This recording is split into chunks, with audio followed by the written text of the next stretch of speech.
Y ya estamos con el subsecretario de Hacienda, Alejandro Mico, que cumplió 200 años. Estamos en el aire, estamos en una situación aquí como de silencio. Se quedó es que mudo. yo puedo estar medio cansado porque la fiesta estuvo bien buena, la verdad. Estuvimos hasta muy tarde y muy agradecidos los saludos que nos hizo aquí. No, pero a ver. Muy buenos saludos en un video muy emotivo que organizaron ahí la gente del ministerio. Donde Pero José María aclaremos, Cecilia. Alejandro, el subsecretario Alejandro Mico cumple 200 años. Bueno, aclaremos. Casi. El Ministerio de Hacienda que está celebrando sus 200 años, que momento más histórico para esta generación, y además, coincide con otro momento histórico, que es esta reforma tributaria de la cual ustedes son protagonistas, que es una de las más importantes en los últimos... Diría yo desde el 64. O sea, también haciendo historia. Ahí que está, bueno, está la de Vigi también, el 86. Pero más allá de eso, bonito tener 200 años de historia detrás, la gente que ha pasado por ahí, hablando los funcionarios, todos muy contentos, fue una bonita fiesta, bailamos mucho, pero y la verdad nos quedamos hasta bien tarde. Bueno, pero durmió poco, pero está absolutamente lúcido, y tan lúcido está que le habló a los empresarios agrícolas a propósito de los dichos del embajador chileno en Uruguay. Recordemos que el embajador, polémica también, porque hay muchos que dicen debería haber renunciado, que se refirió al tema del clima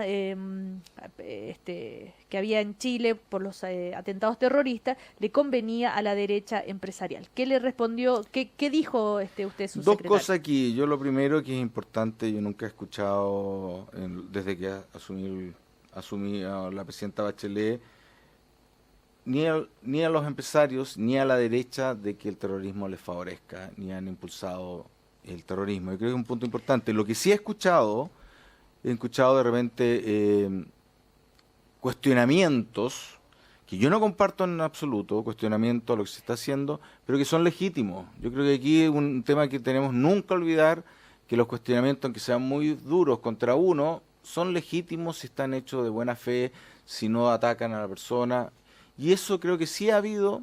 No los comparto los cuestionamientos muchos que hacen, y se los dije ahí en Agro, pero sí es importante saber que siempre un cuestionamiento, al ser legítimo, tiene que ser escuchado por la autoridad, aunque no sea mayoría. Obviamente la decisión la toma la autoridad al final. Ahora, pero hay que saber escuchar. Pero, subsecretario, ¿cuánto puede haber influido este clima como de inestabilidad que se dio en un momento en Chile, justo cuando se estaba discutiendo no solamente la reforma tributaria, porque ya estaba casi al final, sino también está la reforma de la educación y otros cambios estructurales que generan resistencia en algunos sectores? Sin duda alguna que cuando uno ve una reforma tributaria que es grande, que son 3 puntos del PIB, 3 de cada 100 pesos más se van a ir al Estado para gastar en educación y para cerrar el déficit fiscal que tenemos estructural, sin duda genera cierto nivel de ruido, de incertidumbre. Ahora lo importante es, por eso uno no deja de hacer cambios que el país requiere. El punto es que hay que saberlos hacer y hay que saberlos dirigir de tal forma que esta incertidumbre sea lo más corto posible y se disipe esta incertidumbre. Y creo lo que se hizo con la reforma tributaria, el gran acuerdo que finalmente se logró, ayudó a disipar parte de esa incertidumbre inicial. Ahora hay otros temas que son importantes abordar. Sin duda que es importante abordar el tema laboral, sin duda que es importante el tema del agua, que lo vimos ahí. Ahora el tema es cómo uno hace esto con visión país, tomando en cuenta todas las preocupaciones que existen, que son válidas. Uno puede tener alguien de derecha, un dueño de un campo, todo el mundo tiene derecho a tener preocupaciones y a plantearlo y a ser escuchado. Y eso es el punto cómo hacerlo. Creo que también lo que se está haciendo en Aguas, se acaba de ingresar una moción sustitutiva, ¿sí? un cambio a la ley que está hoy día en el Congreso por parte del Ejecutivo para modernizar nuestro sistema el Código de Aguas, que es fundamental. Sabemos que hay en muchos lugares problemas con el Código de Aguas, pero esto obviamente no quiere decir que los derechos de aguas que ya existían se quitan de la noche a la mañana, sino que hay que perfeccionar el sistema y creo que en este punto hay acuerdo también con los agricultores. Bueno, pero subsecretario, hoy la promesa que le hicimos a nuestros auditores y auditoras es hablar sobre la reforma tributaria y su relación con los vehículos y los impuestos verdes. Ya que hablamos de vehículos, partamos por algo que acaba de ocurrir que tiene que ver con lo que la presidenta ha anunciado respecto al proyecto para corregir el mecanismo de estabilización de precios de los combustibles. ¿Cortito sobre eso? Dos cosas. Lo que se hace hoy día, el mecanismo hoy día estabiliza los precios de las bencinas y del diésel, pero en benzina, como había un solo elemento, se podía solamente estabilizar 1 a 1 la benzina de 93 octanos. Ahora se vuelve y se agrega que puede estabilizar de la misma forma la de 97 octanos y por ende, como la de 95 es una mezcla entre 97 y 93, también se estabiliza de la misma forma la benzina de 93, 95 y 97. ¿Y cuáles son las principales cosas? Es que de una semana a otra estas bencinas no debiesen cambiar en la mayoría de los casos más allá de 5,1 pesos, salvo que exista una situación muy excepcional donde empieza a jugar otro mecanismo que no es de alza, sino que es alza de la banda. Pero es decirle, las bencinas ahora, una por una, no solamente la de 93, que es la más usada, la que se protegía más, sino que también se protege la de 95 y la de 97, de tal forma que no hayan fluctuaciones de más allá de 5,1 pesos. Eso obviamente se va subiendo con el IPC, pero hoy día es 5,1 pesos más. Bueno, respecto a los automóviles, hoy me llama la atención este titular en Economía y Negocios del Mercurio. Dice, venta de vehículos nuevos sobre 15 millones de pesos crecen en el 2014 pese a desaceleración. Y yo dije, bueno, ya pónganse de acuerdo, ¿no era que...? A ver, eso es un tema un poco lo que habla en Chile. Estamos en una situación donde que estén subiendo los precios los más altos habla un poquito de nuestro sistema que tenemos de inequidad. Que hay un tema más de fondo que se aborda en la reforma tributaria y se quiere abordar principalmente con una educación de calidad para todos nuestros hijos e hijas, donde se dan de repente estas situaciones, autos de lujo. Pero mayor poder adquisitivo y mejor acceso a financiamiento explican este desempeño. Entonces, por un lado dicen que hay desaceleración, que esto es un desastre, y por otro lado leo este titular que suben las ventas de vehículos nuevos. Claro, pero son nuevos de mayores de 15 millones. O sea que esta desaceleración no le afecta a los más ricos. A todos. Mira, le afecta a todo el mundo, pero lo que sí te quiero decir es que la gente con mayores ingresos al final del día, el ajuste que tienen que hacer es menor en términos de sus canastas de consumo a lo que tiene que hacer alguien de estratos más bajos. Ahora, este señor o esta señora que compra un auto de 15 millones de pesos, ¿cómo le va a afectar la reforma tributaria? La reforma tributaria estamos poniendo un impuesto que cumple 3 objetivos. Primero, es progresivo. Segundo, está centrado en la contaminación global, en emisiones de CO2. Y tercero, se concentra en la emisión de contaminantes de contaminación local que nos afectan en la respiración, las asmas, etcétera. ¿Cómo se logra esto? Se pone un impuesto que es creciente en la cantidad de emisiones que genera el auto andando en ciudad. Ustedes cuando uno compra un auto... Hablen cuando fácil. Usted compra un auto, siempre hay unos lecheritos ahora cuando salen los autos nuevos, dicen rendimiento 11 kilómetros por litro, ¿cierto? Ya, entonces, si el auto tiene menor rendimiento de kilómetros por litro, es decir, emite más CO2 por litro, va a pagar más impuestos. Más impuestos. Ahora, tanto por la emisión de CO2, que es lo que el calentamiento global, que ha estado tan de moda, pero también hay otras cosas que nos afectan más a la salud. Claro. La gente con asma, por ejemplo. Esos son los nitrógenos, algunos el llamado NOx, que también, si usted emite más NOx por kilómetro andado, paga más impuestos. Y por último, si el auto es más caro, el impuesto es proporcionalmente más alto. Esto es para que, lo que se busca con esto es tratar de que la gente de un cierto nivel de ingreso, dado, al enfrentar un auto que contamina más vis a otro, tome en cuenta que si compra el que contamina más, va a pagar un extra, independiente más o menos de los valores que hay. Ahora, ¿es un impuesto entonces a las fuentes de emisión fijas? No, esto es móvil, estos son para los autos. Este es el primer impuesto que estamos hablando. El primero es para los autos.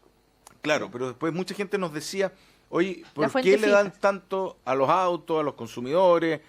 y nunca le dan a las empresas que contaminan. Claro.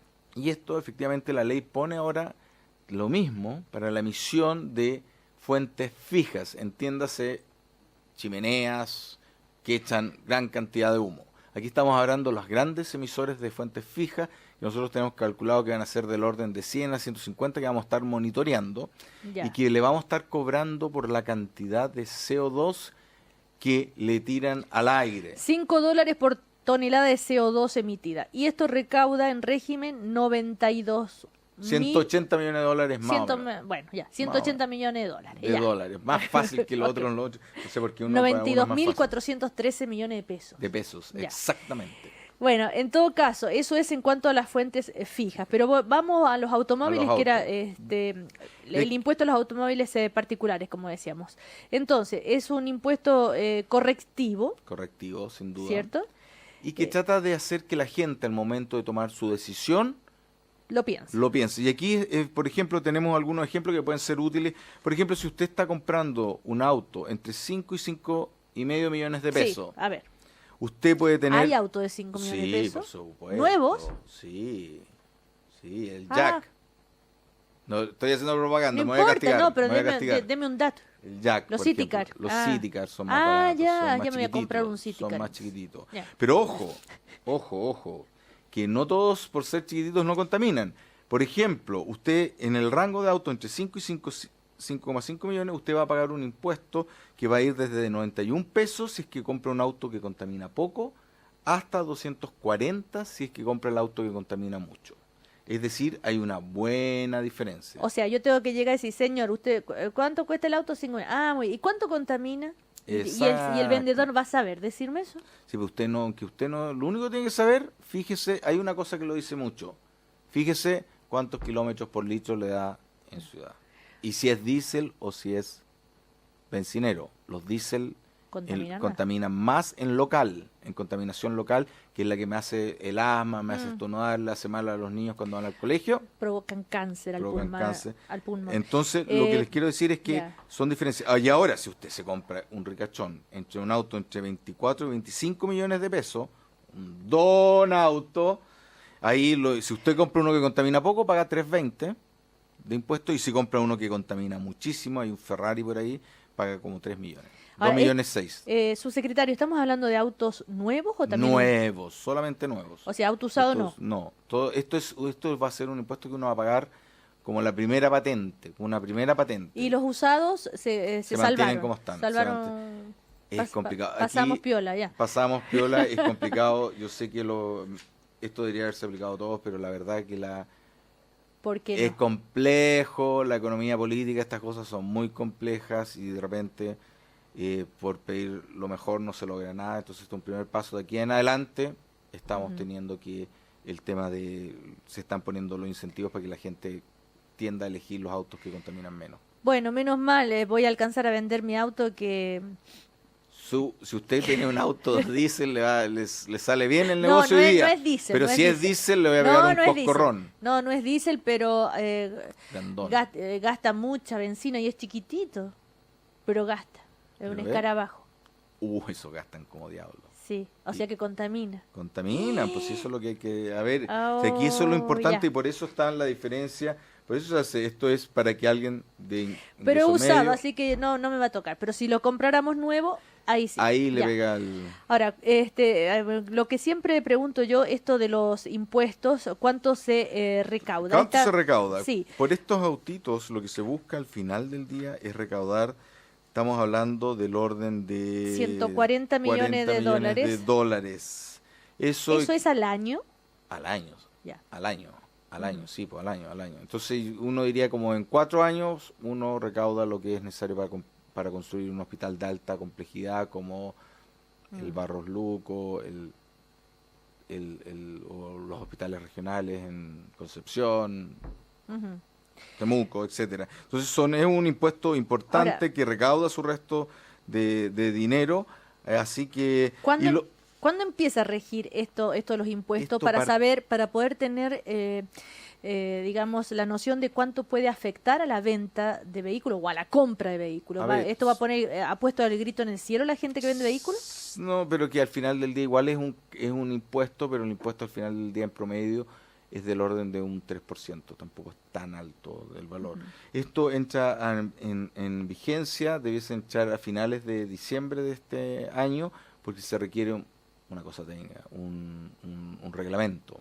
El reglamento tiene que ir a Contraloría, entonces, pero como más pan vino, esto va a entrar en vigencia las últimas 2 semanas de diciembre de este año, y ya sin duda el próximo año vamos a estar ya en vigencia esta normativa, que lo que busca al final del día es esto. Al igual es un impuesto correctivo, tratemos de elegir lo que hace menos daño al resto de los ciudadanos, en este caso que contamine menos, para que haya menos asma, menos problemas en los consultorios en invierno. Ahora, estamos conversando con el subsecretario de Hacienda, Alejandro Mico. La reforma tributaria está aprobada, ¿verdad? Se llegó a un acuerdo, en fin, y uno podría decir, bueno, ya está todo tranquilo, ok, ahora se empieza a trabajar y pasó la tormenta, estamos todos de acuerdo. Sin embargo, las repercusiones siguen las críticas, sin ir más lejos, a Andrés Velasco, que no solamente a propósito de su relación, que lo han relacionado, ¿no es cierto?, con el tema de el Penta, Gate, sino que él dice que ese es el costo, habla, ¿no es cierto?, de alguna manera como una represalia, el costo de las críticas a ciertas reformas, e insiste en la crítica a la reforma tributaria, que está mal hecha, que no es prudente, en fin, y dentro del sector empresarial también hay algunas voces que todavía sin duda, como yo se manifiestan en contra, preocupado, que es uno de los responsables de esta desaceleración, de este problema de crecimiento de Chile, porque la gente tiene miedo, porque dos cosas. No invierten. Una cosa es que si los impuestos le pegan a la inversión, y lo que muestran un poco los estudios que hicimos cuando hicimos esta reforma, donde hay estudios de gente tan destacada como Eduardo Engel, lo que dicen, el impacto directo en la inversión de una reforma de este estilo, un alza de los impuestos, lo que estamos viendo, debiese ser pequeño o casi cero, pero pequeña. Pero eso solamente considerando el impacto de los impuestos en la inversión. Ahora, esta plata la queremos utilizar, no es que queremos irnos de fiesta con este dinero, sino la queremos invertir en educación. Y la educación sabemos que ayuda mucho a que los trabajadores sean más productivos en su empresa, que seamos capaces de adoptar más tecnologías de afuera, desarrollar nuevas tecnologías, y eso obviamente tiene un impacto positivo en el crecimiento. Nuestras estimaciones, y así lo muestran las estimaciones a nivel mundial del impacto, estoy hablando aquí de estudios de gente de Harvard, profesores míos, demostraban que si hay un aumento de la carga tributaria, y ese aumento se va a gasto en capital humano, es decir, en educación, el impacto en crecimiento es cero. No hay impacto en crecimiento porque el potencial efecto negativo sobre la inversión es más que compensado por el efecto positivo en invertir en capital humano, que es lo que queremos hacer, y eso sin considerar que eso igual implica una sociedad más justa, una sociedad donde todo el mundo tiene oportunidades, donde al final del día las ideas de los 17 millones de chilenos se pueden realizar, y no solamente las ideas de quienes tienen la suerte de tener a alguien que les apoye desde un comienzo sus emprendimientos. Subsecretario, pero por ejemplo respecto a estas críticas, y yo me refería a Andrés Velasco, que en la última entrevista él hace referencia a esto, y recuerda la frase famosa del Financial Times, sobre que que esto de la mediocridad, habla de la mediocridad de las políticas en América Latina y menciona a Chile como un ejemplo de esa tendencia. ¿Y qué dice Andrés Velasco, que recordemos fue ministro de Hacienda? Sí.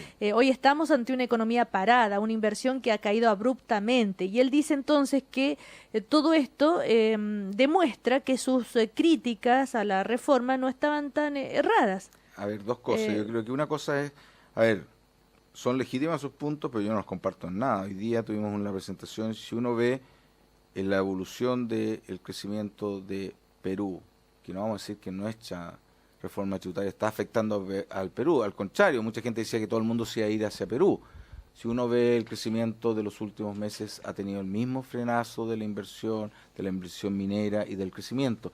Aquí está pasando, tenemos un fenómeno externo que nos ha golpeado. La caída del crecimiento de China ha hecho caer el precio del cobre. El precio del cobre ya no está en los $4 como estuvo en un periodo donde yo estuve en el Ministerio de Hacienda, porque yo trabajé con el señor Velasco también, a quien respeto mucho, pero de repente hay percepciones y poner cosas en la balanza. Yo no estoy de acuerdo con decir de que lo que está pasando con la economía se debe a la reforma tributaria. Me parece que es exagerar mucho el potencial efecto de esta reforma, pensar de que estamos influenciando a toda Latinoamérica, porque toda Latinoamérica está teniendo una contracción similar a la chilena. No creo. Lo que yo sí creo es estamos sufriendo un efecto del precio del cobre que ha caído. Tenemos una caída, Estados Unidos está sacando un poco su estímulo monetario que hace subir el costo para Chile. Eso le afecta a Chile. Y ahora lo que hay que hacer es cómo uno hace este ajuste a la economía en esta situación. Y para eso hay cosas que son bien. Hay algo que está pasando que yo creo es bien favorable y que tiene a los agricultores más contentos, el tema de la devaluación del tipo de cambio. ¿Qué está diciendo al final del día? Este precio que es tan importante está diciéndonos, ¿saben qué? Hoy día se ha vuelto más interesante exportar bienes no tradicionales, agroindustria. ¿Por qué? Porque ahora por cada dólar que yo venda voy a recibir más pesos y por lo tanto voy a poder pagar y tener más utilidades. Eso está pasando y se está viendo. Para terminar, volvamos al punto, entonces, el impuesto a los autos, que era lo que nos convocaba, lo más, digamos, cotidiano. Finalmente, yo quería preguntarle a su secretario, si yo compro un auto en Chile de 10 millones de pesos, ¿pago más o menos impuesto que si compro un auto por el mismo valor en Perú? No, depende. El tema de Chile hoy día tiene unos aranceles muy bajos, Perú tiene aranceles más altos. Entonces no es tan obvio, hay que ver todos los impuestos que están involucrados ahí. Chile hoy día es un país que tiene acuerdos comerciales con casi el 90% de los países ponderados por la importancia relativa. Mi pregunta iba un poco como comparando con otros países de la región. ¿Chile es un país donde la tasa de impuestos es muy alta? No, ¿O muy baja respecto a otros países?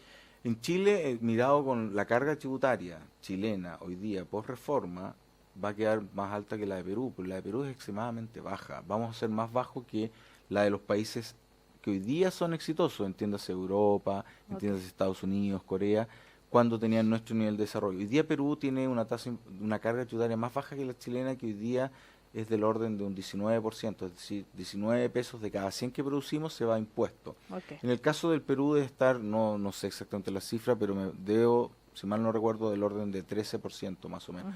Pero ojo, lo importante aquí es qué sociedad queremos construir, qué bienes públicos entregamos. La calidad de la educación en Perú es muchísimo peor que en Chile, la cobertura de la salud, de la educación, de los caminos. Hay que ser la sociedad que uno quiere construir, y más encima cuando nos vamos desarrollando, y esto es uno de los temas que uno ve a nivel mundial, a medida que los países se han ido desarrollando, va aumentando la carga tributaria. ¿Por qué? Porque se ven el más importante otros bienes que antes no eran tanto. La educación, una educación de calidad para todos los hijos, nuestros hijos e hijas, pasa a ser algo importante. La calidad de las ciudades, que sean verdes. Por lo tanto, en Chile hoy día la carga tributaria es alta. En Chile, comparado con nuestro nivel de ingreso, no. Eso se lo puedo decir categóricamente. Y con la reforma tributaria, que la va a hacer subir 3 puntos, la va a dejar relativamente en lugar medio bajo todavía. Por lo tanto, no es un tema de que vaya a parar el crecimiento de la carga tributaria, no lo creo. Creo que sí puede parar el crecimiento la falta de una buena educación, buen capital humano. Su secretario, nos están retando, nos hemos pasado 3 minutos. 3 minutos pasados. Fue por la fiesta. Bueno, se acabó la fiesta. Se acabó la fiesta. Ya saben, a la hora de comprar auto, fíjense entonces cuánto kilómetro por litro rinde el auto. Cuanto más kilómetros por litro rinda, menos impuestos va a pagar. Exactamente. ¿Así de simple? Así, eso resumiendo fácil, sí.